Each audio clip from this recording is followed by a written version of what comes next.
स्कंद पुराण कहती है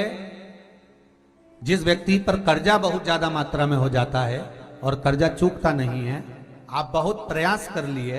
करोड़ों रुपए का कर्जा हो गया, यहां से लिया वहां दिया, वहां से उठाया वहां दिया, वहां से उठाया वहां दिया,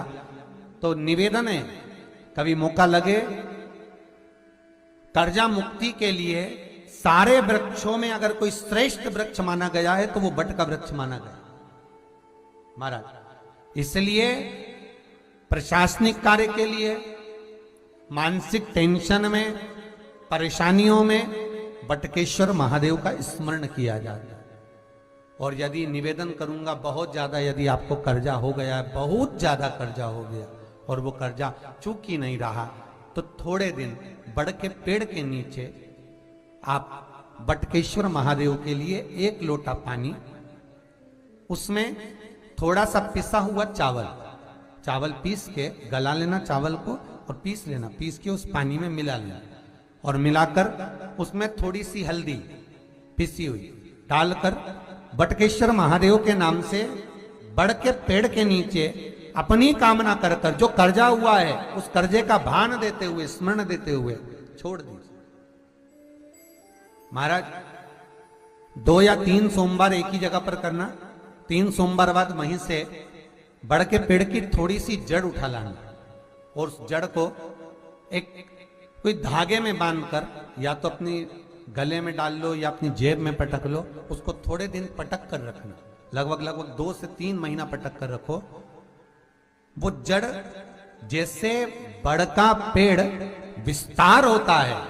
पानी गिरे ना गिरे, जल वृष्टि हो ना हो, गर्मी पड़े ना पड़े, उसको कोई फर्क नहीं पड़ता, बड़ का वृक्ष आप रूप फैलता जाता, उसकी जड़ें अपने आप प्रबल होती है। उसी तरह ये बटकेश्वर महादेव कहीं से भी अगर जड़ आपके पास में रखी है 1 महीना, 2 महीना, 3 महीना तक, तो ये जड़ अपने आप लक्ष्मी को पकड़कर खींच कर लाती है और कर्जे से मुक्त कर दे। बटकेश्वर महादेव का स्मरण सुख का देना हो। लड़का लड़की का विवाह 30 साल का हो गया, 35 साल के हो गए, लड़का लड़की 40 साल के हो गए, 35 साल के हो गए, उनका अगर विवाह नहीं हुआ है, बहुत रिश्ते आए चले गए, संबंध आए चले गए, या जो बेटा बेटी चाहते हैं कि हम अच्छा पढ़कर एक नौकरी सरकारी प्राप्त कर लें, कोई ऐसा अच्छा जॉब हमारी किस्मत में मिल जाए, उन बेटा बेटियों से निवेदन करूंगा यदि आप चाहते हो तो एक प्रयास जरूर करना, एक प्रयास अपनी जिंदगी में जरूर करना। शिवलिंग समझ लेना जरा अच्छे से, शिवलिंग जलाधारी गणेश, कार्तिकेय, अशोक सुंदरी, और ये शिवलिंग और ऊपर भगवान शिव की 5 बेटियां, जया, विषहरा, शामलीवारी, दौतली, देव। 3 प्रदोष या 3 शिवरात्रि। कितनी प्रदोष? 3 या 3 शिवरात्रि। मेरा बेटा बेटियों से निवेदन है, जो अच्छी पढ़ाई कर रहे हैं, मेहनत करो, अच्छा पढ़ो, और मेहनत के साथ में जब कंपटीशन एग्जाम में बैठने का समय आए, 3 स्थान जहां पर आपको प्रथम अशोक सुंदरी, अशोक सुंदरी की जगह पर जब आप बेलपत्र समर्पित करेंगे तो डंडी का मुख जहां से पानी बहता है उस स्थान पर रखेंगे। दूसरा शमी का पत्ता, शमी का पत्ता। दूसरा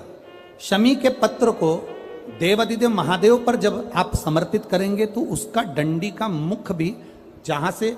जल बहता है उस ओर रखेंगे। और तीसरे नंबर पर है आंख का पुष्प।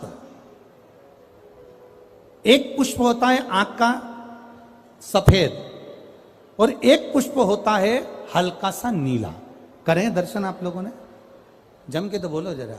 करें ना? एक सफेद होता है, एक हल्का सा नीला होता है। सफेद आंख का जो पुष्प होता है वो केवल देवादिदेव महादेव का एक स्वरूप होता है,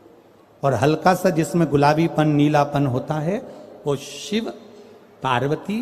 गणेश, कार्तिकेय, अशोक सुंदरी, जया, विषहरा, सामरीवारी, दौतली, देव और शिव जी के जितने गण हैं उन सबका प्रतीक होता है।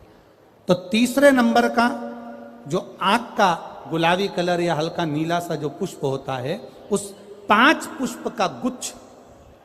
मां जगत जननी का जो स्थान है जलाधारी, जहां अगर आप इधर बैठे हो